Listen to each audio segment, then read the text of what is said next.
All right, these are the answers to the chapter 4 review.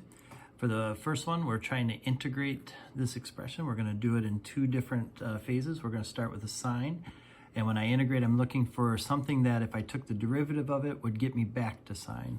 So the derivative of cosine would be negative sine. I don't want then just regular cosine. I want negative cosine. So I can get rid of A as a choice. I need that negative cosine. The second part is what would I have to take the derivative of to get to square root of x? Now, square root of x is x to the 1/2. So when I integrate that, I'm going to use the power rule, which adds 1 to the exponent, divide by the new exponent.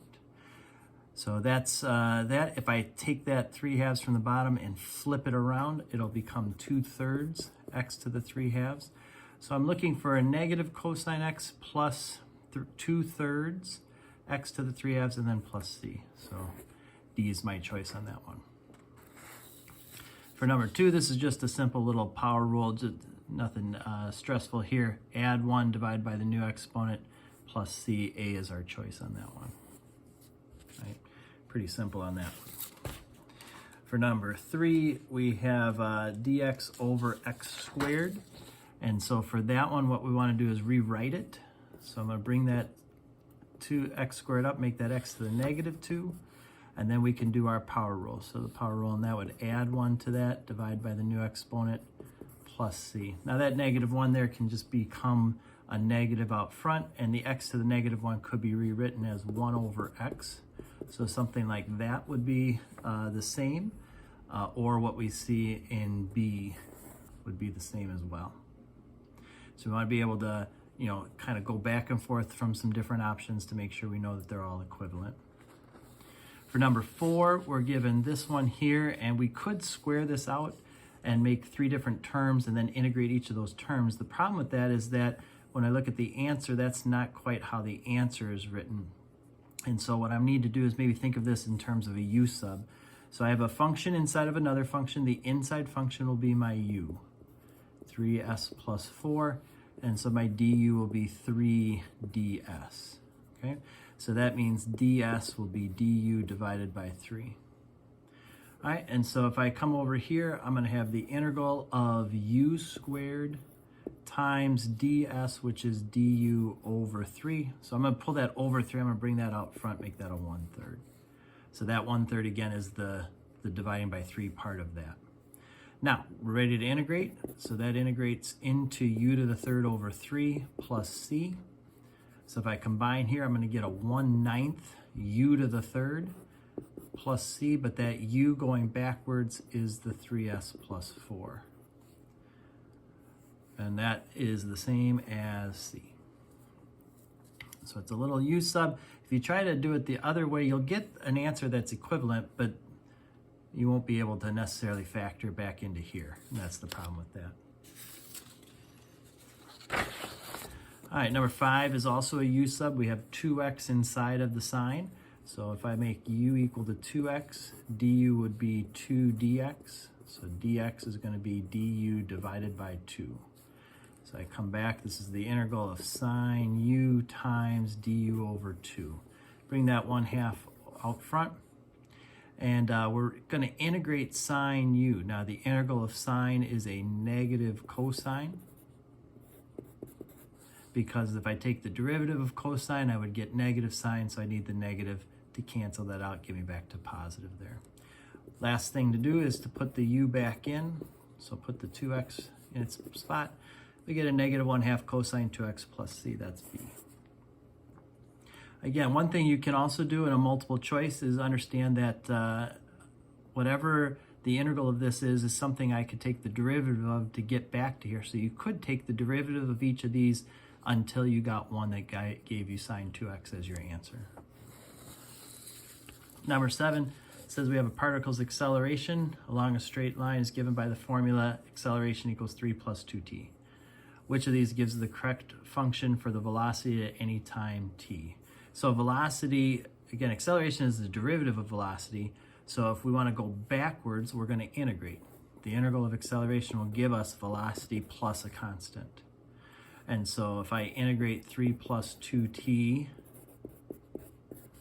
I'm going to get 3t plus 2t squared over 2 plus c, which gives me 3t plus t squared plus c, and that's option A.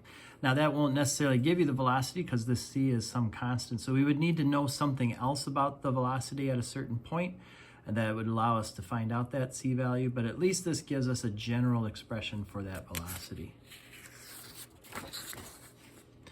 Number 8 is another u sub idea. We have x squared plus 7 inside of the cube, so that'll be our u, x squared plus 7. That means du will be 2x dx, and dx will equal du over 2x, right? So come back on over here, we're going to have the integral of 3x times what is now u to the third power times du over 2x. The x's cancel, which is what we want. We can pull the 3/2 out front. And now that's pretty easy to integrate. That's going to integrate to u to the 4th over 4 plus c.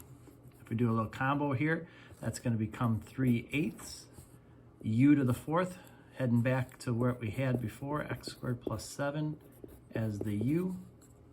We end up with that right there. And if I look at my options, the one that matches up with is B. Now they have a plus K there. This is more of a European constant idea. We use C in the United States, but I think we got this question from a European website. So being international here, all right. Then we get this one. We have the velocity of a model rocket heading up, hits here. Probably this is where the explosion happens, or at least something. Maybe the booster goes off and the rocket's still heading up. It still has a positive velocity, so it's still heading up in the air. And then at time 8 is where it changes direction. And so at 8 we have our maximum height, and then we start heading down in this direction here. So A says, assuming the rocket was launched from the ground, how high did it go? So the highest point, again, would be at this 8. This is when it's achieved all of its positive velocity and it switches over to negative. Now the problem is that we don't quite have a triangle, right? We have something that looks kind of triangular with a height about 200. Again, you may argue that that's not quite 200, but it's close, and it's about 8 on the bottom. That's fine. So if I were to do the area of that triangle, I would go 1/2 times 8 times about 200, and that would give me 800, right? And so it doesn't give us, it just tells us this is in terms of seconds. It didn't tell us anything about the height. So it'd be 800 whatever, feet, meters, whatever this unit is. Now this is an estimate. So assuming that the rocket, how high did it go? We would say about 800, whatever the heck we're talking about, meters, feet, whatever it is, okay? Because that's the approximate area under the velocity graph. We kind of used a triangle to give us a close enough representation of it. Again, 800 is probably a little bit higher than it really is, but that's close enough. Same thing here. Assuming the rocket was launched to the ground, how high was it at 12 seconds? So if we come to 12, now we have this right here, which again is kind of like a triangle, if you will. It's not quite a triangle, but it's close, right? It's got down here at 100, base of 4. So this area is about 1/2 times 4 times 100, which is about 200. And it's a negative 200 because we're heading in the negative direction there. So if we went up 800 and then have come down about 200 here, then our net would be about 600 at that spot. And again, it's just an estimate. We don't know if that's, in fact, we're probably pretty sure it's not exactly 200, but it'd be close to that. And that's what we're doing with that. What is the rocket's acceleration at 6 seconds? At 6 seconds, this is the velocity graph, so the acceleration would be the derivative at that spot. And so if I were to kind of assume that this is happening at 2, from 2 to 8, we went down 200. So at t equals 6, we're going down 200, and that took 6 seconds to happen.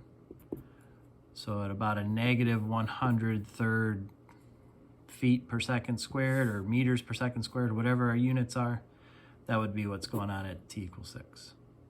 But t equal 2, we got a problem. There's a sharp turn at t equal 2, so we can't take the derivative there. So the acceleration does not exist, or should say it's undefined at t equal 2. And that could be because of maybe a large explosion of the rocket's fuel thing, or whatever. Something happened to create a jerk in it that would not allow us to find the acceleration at that spot.